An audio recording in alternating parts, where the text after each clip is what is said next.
Welcome, his name's Aaron.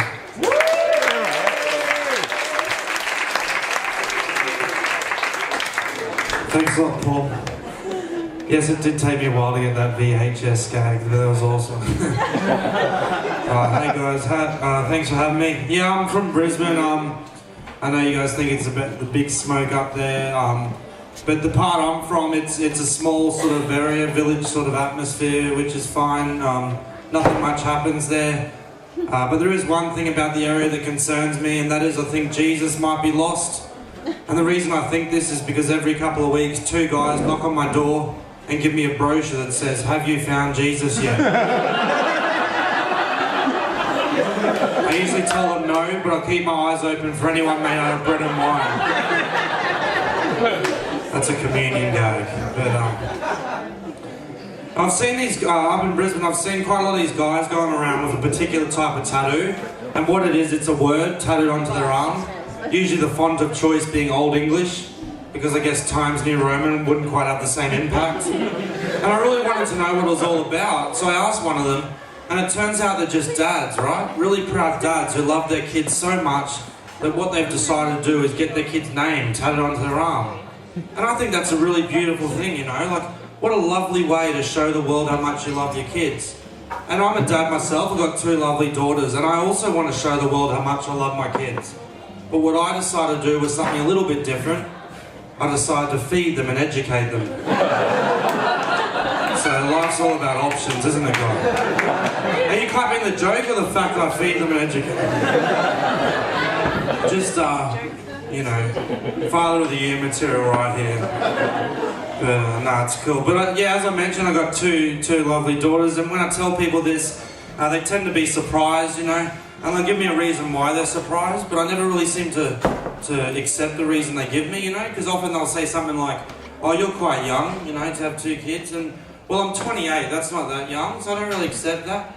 But then I think about it a little bit more, and I am more willing to accept that reason, because I realise what they're actually doing is giving me a more polite reason than what they're really thinking in their mind, which I'm guessing would be something like, "Geez, this guy managed to have sex twice." But I did say that at a gig recently where someone in the audience shouted out, "Are they twins?" Well played, arsehole. No, I have conquered the mountain, which is Mount Two Roots, and I've reached the peak and I've seen the view. It's expensive. They don't get much sleep. No, they're good kids. Anyway. But no, actually, I'm a blue collar worker, and I'm quite proud that I do that. You know, like it's a shit job, but I'm proud that I do it. You know, I'm proud to be a blue collar worker, and so proud that one day I actually decided to wear my blue collar along to work. My boss, he was fine with it. He just said, "Next time, can you wear pants and shirt as well?" You guys know what blue collar work is, right? It's tough, physical, sort of labouring work, which is fine when you're young and fit, or in my case, young. But it does get me thinking about the future, you know. I think, well, this is not the kind of work I can do forever, you know. Like, one day my body's going to go on me, or what's left of it anyway. But and the thing about that is I've seen a lot of photos of Hawaii. It looks like a beautiful place, and I'd really love to live in Hawaii. But I don't think I'm rich enough not to work. I'm going to have to work when I get to Hawaii. And I was thinking, what would be the best job for me to have? And the answer I came up with was to be a farmer. Because the way I figure it, being a farmer in Hawaii, all you have to do is make sure there's enough pigs and pineapples, right? That's a pizza joke. That's a bit of a slow burner. You can think about that one later while you're watching a VHS. No, that's good times, but no, you guys are cool. No, it's fun, but what else do we No, actually, I've noticed a lot of guys, a lot of people around with alcohol merchandise, you know, like the brands. You see someone with like a Jack Daniel's shirt or a VB hat, that sort of thing.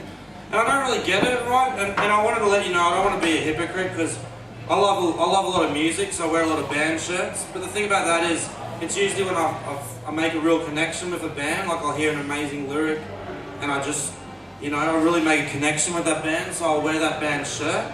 But I just can't see how people are making that sort of connection with an alcohol brand, you know? Like the guy who's wearing the Jack Daniels shirt, is it because he feels this amazing connection to the company that made the liquid that made him sleep in a garden last Saturday night? So, yeah, that's something to think about, but, yeah. Anyway, you guys have been a cool crowd. Thanks a lot for listening.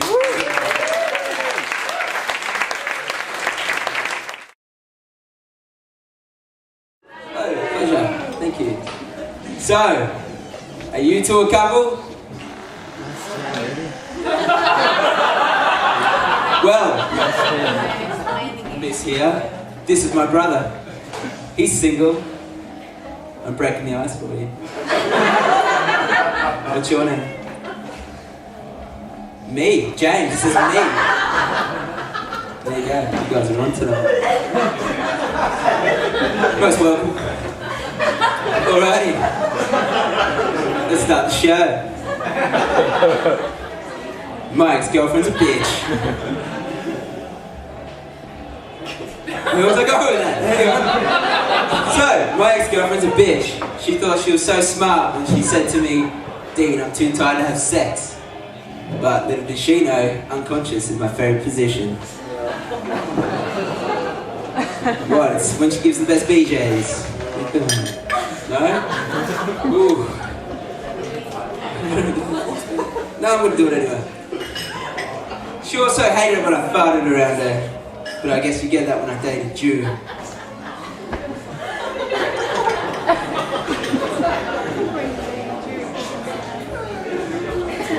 was actually stressing about that all day. I'm like, that's gonna go down at all. Which it didn't. So, I'm a single 23-year-old guy.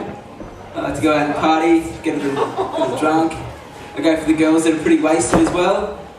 But I'm drunk as well, so it's alright, it's not morally wrong or anything. But I'll tell you what, it's hard to get it up. Drunk chicks are heavy.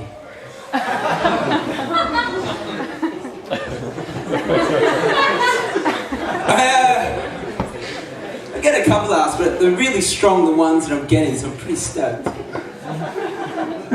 I recently quit the gym, but don't worry, I'm still working out at home.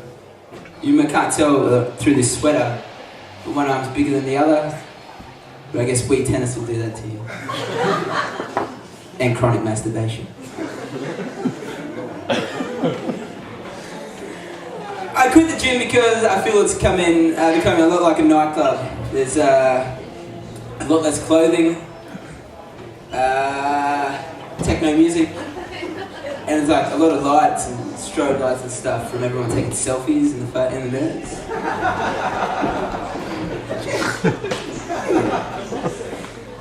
Alright. I saw a number plate the other day. It said never late. N-E-V-A-L-8. I thought to myself, I'm gonna get my girlfriend that car. If I have one. Never late. She said she'll be pregnant.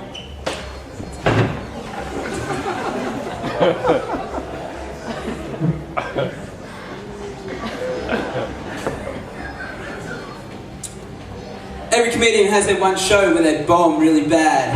I feel this is mine.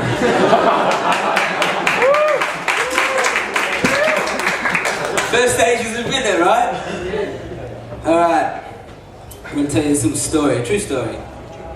My two hot lesbian friends, that's right, hot lesbians, they recently came to me and they said, Dean, we want to have children. I said, look, you guys can say that all you want, you won't get each other pregnant. They said, no, that's where you come in. I'm like, oh, okay. Well, we want you to be the father. At first I thought to myself, me not having red hair makes me a prime candidate.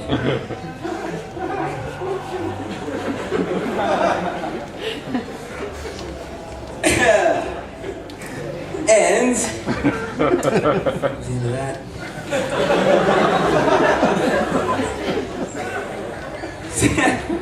So me being the nice guy, I gladly accepted. I said, alright, which one of you would like to get pregnant? Which one of you would like to do the business with the Dean machine? And they said to me, we both want to get pregnant. I was like, alright, two, that's cool. Alright, let's book this into the doctor, we're gonna do our thing. And they said, no, Dean, we want you to have sex with both of us at the same time. I was like, alright, I'll do it.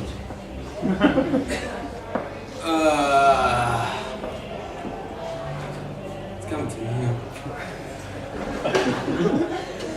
So we went to the other room, into their bedroom. I started kissing one of them. I started kissing the other one of them. And they started kissing each other, because sharing is caring.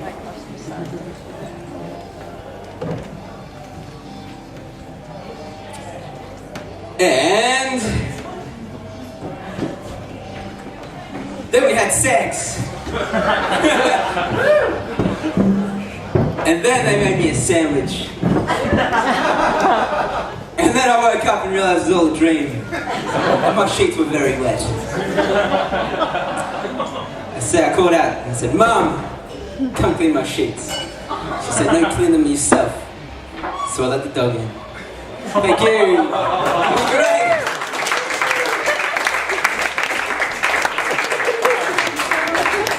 And we're going for Dean.